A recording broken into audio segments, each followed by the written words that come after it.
আসসালামু আলাইকুম। আমি ডক্টর মোহাম্মদ রাশিদুল হাসান, চর্মরোগ বিশেষজ্ঞ এবং বিভাগীয় প্রধান হিসেবে ইউএস বাংলা মেডিকেল কলেজে আছি। আজকে একটি আমাদের গুরুত্বপূর্ণ বিষয় নিয়ে আলাপ করব, যেটা হচ্ছে ঔষধের পার্শ্ব প্রতিক্রিয়া। এটা যে শুধু চর্মরোগের ডাক্তার হিসেবে আমরা ফেস করে থাকি তা না, যে কোনো ডাক্তার সাহেবের ঔষধের পার্শ্ব প্রতিক্রিয়া হিসেবে ফেস করে থাকে। তবে এই ব্যাপারে আমাদের সমাজে কিছু ভুল ধারণা রয়েছে, সেটা নিয়ে আলোচনা করার জন্য আজকে আমার এখানে আসা। ঔষধ জনিত যে কোনো ঔষধের কিন্তু যে কোনো ধরনের পার্শ্ব প্রতিক্রিয়া হতে পারে।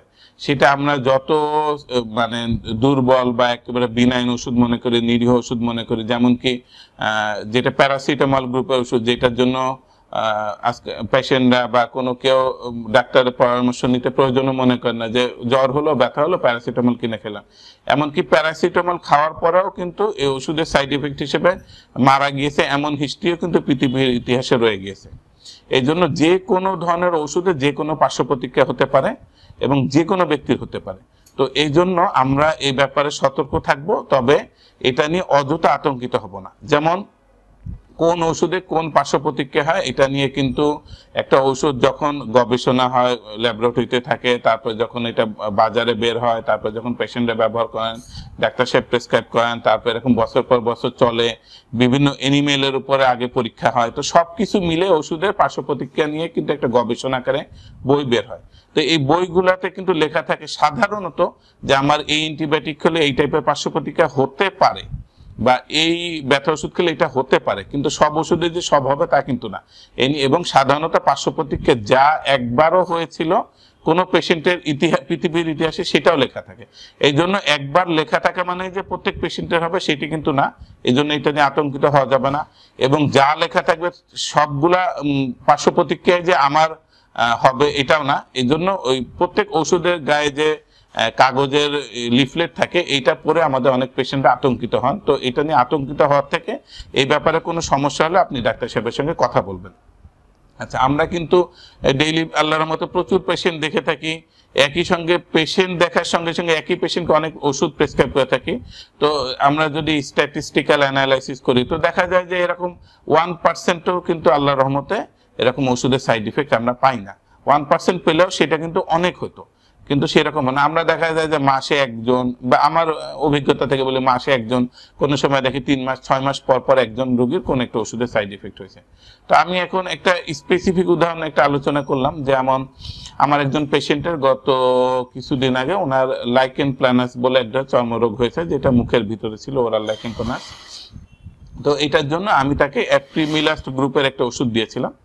তো উনি এইটাই এপ্রিমিলাস্ট ওষুধ উনি জীবনে আগে কখনো খান নাই। তো এপ্রিমিলাস যখন ওষুধটা খেলেন, খাওয়ার পরে প্রথম দিন কোনো সমস্যা হলো না, দ্বিতীয় দিন বললেন যে ওনার হাত পা একটু বেশি ব্যথা করতেছেন। এটা উনি মনে করলেন যে না, তেমন কিছু না। তৃতীয় দিনে উনি ওষুধটা আবার খেলেন।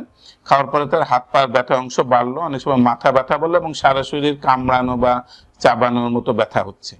তো এই টাইপের ব্যথার পরে উনি আমাকে ফোন করলেন 3rd ডে পরে। তখন আমি জানার পরে যখন শুনলাম, তো তখন এটা ওনাকে তাড়াতাড়ি অফ করে দিতে বললাম। সেটা দুপুরে ঘটনা। তারপরে উনি হয়ে গেলেন যে রাতের দিকে বলতেছেন যে আরো ব্যথা বাড়ছে। তো তখন আমি ওনাকে হাসপাতালে আসতে বললাম, দেখলাম এবং ভর্তি করলাম। তো ভর্তি করার পরে আসলে এপ্রিমিলাস্ট আমি দেখা যাচ্ছে যে আপনাদের কাছে শেয়ার করার জন্য বলছি যে আমি এখন পর্যন্ত মোটামুটি দেখা যায় 200-300 পেশেন্টকে লেখা হয়েছে, তারা এরকম মাসের পর মাস খেয়েছে। তো আমার অভিজ্ঞতা অনুযায়ী উনি হলো আমার সেকেন্ড পেশেন্ট যাদেরকে এরকম হাত পা ব্যথা হলো। তারপর উনি হাসপাতালে ভর্তি থাকলেন, আমরা একটু ব্যথার ওষুধ দিলাম, একটু স্যালাইন পুশ করলাম এবং ওষুধ বন্ধ করে দিলাম। উনি আল্লাহর মতো ভালো হয়ে গেলেন। তারপর উনি বাসায় ফিরে গেলেন। তো এইখানে আমি এটার জন্য উদাহরণ বলছি যে এই ব্যথাটা বেড়েছে, অনেক সময় বিভিন্ন শরীরে আমাদের এনজাইম থাকে, এনজাইমগুলো হঠাৎ করে বেড়ে যেতে পারে, বেড়ে যাওয়ার কারণে এরকম ব্যথা হতে পারে।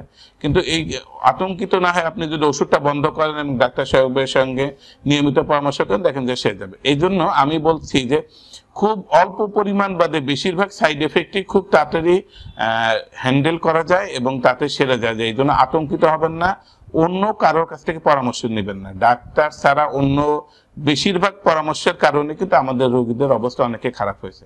তো এই জন্য ওষুধের সাইড ইফেক্ট নিয়ে খুব বেশি আতঙ্কিত হবেন না, এবং ডাক্তারের কাছে খুব ইমিডিয়েটলি যোগাযোগ করবেন, এবং সব ধরনের ওষুধের গায়ে লিফলেট লেখা দেখে সেটা নিজের মধ্যে অ্যাপ্লাই করার চেষ্টা করবেন না, তাহলে আতঙ্কিত হবেন। ধন্যবাদ, ভালো থাকবেন।